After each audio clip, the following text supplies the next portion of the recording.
Eu preciso agradecer primeiro à Igreja Batista Monte Serrat e dizer para a Igreja Batista Monte Serrat, representada hoje por vocês que estão aqui, que é tudo sobre nós. Eu não tenho dúvida, nós estamos sendo homenageados por decidirmos juntos, coletivamente, amar e servir essa cidade. Pois sobre isso, nossas vidas, nossos recursos, nosso tempo, tudo o que somos e temos, nós decidimos como igreja repartir para que essa cidade possa conhecer o amor de Cristo Jesus. Então eu não tenho nenhuma dúvida de que nenhum homem chega a lugar nenhum sozinho, e nós estamos recebendo essa homenagem porque trata-se de juntos decidirmos amar essa cidade. Eu quero agradecer a nossa equipe pastoral. Alguns estão aqui, outros não, porque estão na ativa nesse momento. Vocês têm andado lado a lado conosco, vocês sabem disso. Eu olho para vocês e vejo compromisso, vejo dedicação, vejo clareza de propósito e missão, e sou grato porque vocês têm nos apoiado em tudo isso. Nós sabemos que Deus tem nos tornado uma família comprometida em espalhar e espelhar o amor de Jesus nessa cidade querida. Estou diante de um homem que eu respeito e admiro muito, pastor Oswaldo Mancebo Reis, que está aqui na minha frente. Um homem de 92 anos que serviu a Deus e continua servindo, por 60 anos como pastor. Ele me acolheu aqui, ele me recebeu aqui. A mim e a Martinha, quando éramos dois jovens de 29 anos e 23 anos, uma igreja querida, amada, mas uma igreja que estava na expectativa de receber um pastor. Eu me lembro das suas palavras para mim, Oswaldo, quando você me acolheu aqui. As primeiras palavras do pastor Oswaldo foram: que você cresça e eu diminua. Eu entendi o que ele estava dizendo.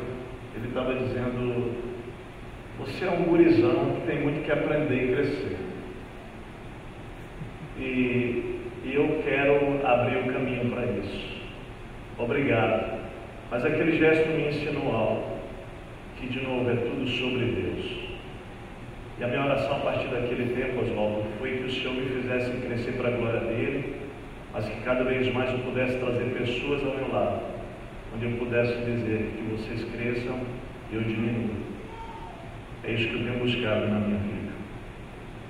Obrigado aos nossos colaboradores que estão nos bastidores de tudo que Deus tem feito na Monte Serrat. Estão lá no anonimato, muitos nem sabem quem eles são, mas nós sabemos que são pessoas que têm dado as mãos para essa missão divina, e eu sou grato. Eles são parte não indireta, eles são partes direta de tudo isso que está acontecendo aqui também. Eles têm tornado o nosso serviço mais leve. Obrigado também aos nossos apoiadores incansáveis, são os nossos anciãos, que têm nos encorajado e nos fortalecido. Muito obrigado aos nossos anciãos por repartirem sabedoria conosco e pela paciência de me ajudarem a crescer, chegando aqui, menino com 29 anos e a Marta com 23. Obrigado aos nossos parentes que estão conectados agora, que sempre intercederam por nós. Nossos pais, irmãos, cunhados, sobrinhos, sobrinhas, tios, nossos parentes, eles nos encorajam em tudo mesmo à distância. Preciso agradecer aos meus pais. Meu pai já partiu. No dia que eu recebi o cajado de pastor, foi o dia que Deus, soberanamente, no dia do meu conselho pastoral, chamou meu pai, que era pastor há 28 anos e que tinha uma influência tremenda na minha vida. Não posso deixar de citar aqui muito do que tenho e sou. É fruto do que recebi no coração dele e da minha mãe, uma mulher de Deus que hoje, com 76 anos, continua inspirando a minha vida a amar Jesus e doar tudo que sou para Ele. Meus pais, sou grato por semearem valores eternos no meu coração, que fizeram de mim um homem de valor. A minha esposa amada, Martinha,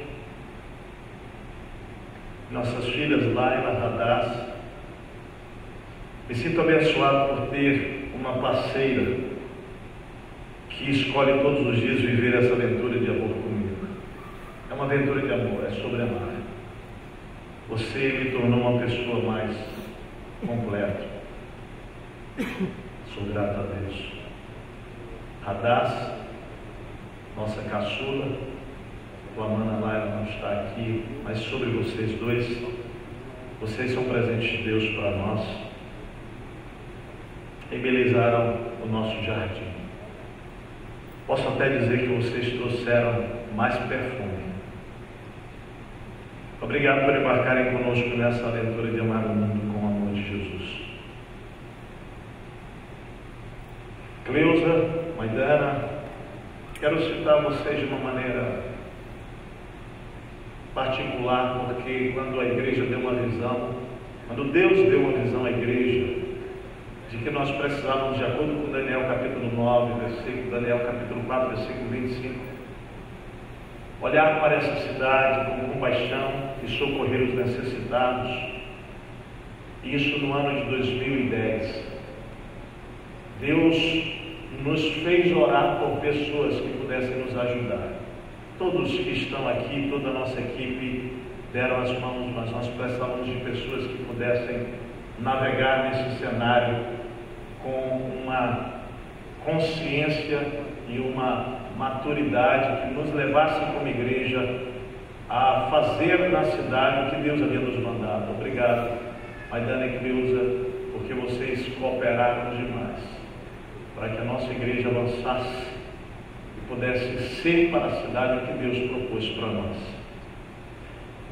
A Jesus, deixei ele por último, não porque ele é o último, mas porque ele é, na verdade, a razão de tudo. A quem eu quero dedicar toda a honra, toda a glória, todo o louvor. Ele me alcançou aos 19 anos. Ele transformou a minha história e o meu destino. Ele me fez o que eu jamais imaginei. Um homem transformado, capaz de reconhecer que nada tem sentido nessa vida sem Ele, e que tudo é para Ele, e a minha vida é toda dele. Ele sabe disso. Não existe mais nada que importe para mim, senão viver nessa terra para cumprir o meu chamado e a vocação para a qual Ele me separou. Entretanto, eu quero nessa segunda parte, nesses minutos que me cabem aqui, dizer algo sobre a razão que creio eu estar aqui nessa noite, estarmos aqui. Toda igreja precisa compreender a razão pela qual ela existe e qual é a sua missão no mundo e numa cidade, numa nação. E eu creio que Isaías capítulo 32, que tem sido uma mensagem profética que nós como igreja Batista Monte Serra temos anunciado e declarado com toda a nossa convicção. Trata-se de uma profecia sobre um rei que viria para reinar com retidão e justiça. E esse texto vai declarar de maneira profética que aqueles que viessem a crer nesse rei se tornariam príncipes para exercer essa justiça e essa retidão sobre a terra. Na verdade, o profeta Isaías está anunciando sobre a igreja de Jesus que viria, aqueles que iriam crer e declarar Jesus como Senhor de toda a terra. O texto diz algo para mim extraordinário. Ele vai dizer: veja, na verdade é um chamado, e eu quero proclamar aqueles que ainda não reconhecem Jesus a entender que há um chamado. Ei, observa, presta atenção, há um rei. Ele está acima de todo governo e toda autoridade. A propósito, todos estão sujeitos a Ele, quer queiram ou não. E Ele diz: observem que esse rei virá e Ele reinará com justiça e retidão. E ele vai dizer: cada homem nesse reino será como um príncipe para governar da mesma maneira. Ou seja, o papel da igreja é exercer o governo de Cristo, um governo de retidão e justiça. E ele vai então, ao profetizar isso, ele vai falar sobre o cenário em que aquela cidade de Jerusalém se encontrava, que não é nada diferente do que a nossa cidade de Porto Alegre e o mundo se encontra. Ele vai falar sobre o cenário de homens e mulheres que ainda não reconhecem a Jesus como Rei. E eu posso dizer que isso era a minha condição até os meus 19 anos. Isso era a condição de muitos de nós que aqui estamos, antes de conhecer Cristo. O texto diz que os nossos olhos, eles não eram capazes de ver, porque eles estavam fechados. O texto vai dizer que os nossos ouvidos não eram capazes de ouvir a voz de Deus, porque estavam também fechados. Ele vai dizer que a nossa mente ela era precipitada, nós não sabíamos julgar entre o correto e o que era imoral, nós chamávamos de mal o que era bem e de bem o que era mal. Ele vai falar sobre essa incapacidade de nós discernirmos na história da nossa própria vida e na história de uma cidade o que deve ser de acordo com aquilo que Deus sonhou e planejou. Essa palavra profética vai falar sobre uma língua que gagueja, que não fala com facilidade e clareza, porque o homem sem Deus, ele está confuso e perdido. Na verdade, ele está perdido em si mesmo. Ele vai falar que nesse universo de uma cidade que não reconheceu a Jesus, nós somos capazes de chamar o homem sem caráter de nobre, e o homem que é nobre nós descartamos nessa sociedade. Ele então vai falar sobre uma insensatez que só pensa no mal, que pratica maldade, espalha mentiras sobre Deus e não tem compaixão dos necessitados. É nesse contexto de uma fotografia que o profeta Isaías faz da cidade de Jerusalém, em que ele anuncia uma profecia. E nessa profecia ele vai dizer: mas o Espírito de Deus virá. E quando esse Espírito vier e entrar no coração do homem que reconhecer a Jesus como Rei, ele vai declarar algo extraordinário. Ele vai dizer que então esses se tornarão príncipes, e esses serão, preste atenção, esses serão como esconderijo contra o vento, eles serão como abrigo contra a tempestade, eles serão como águas correntes transparentes numa terra seca, e eles serão como uma sombra debaixo de uma rocha no meio do deserto. Isso aqui é um anúncio profético de algo extraordinário, que quando a igreja entende, a cidade pode ser transformada.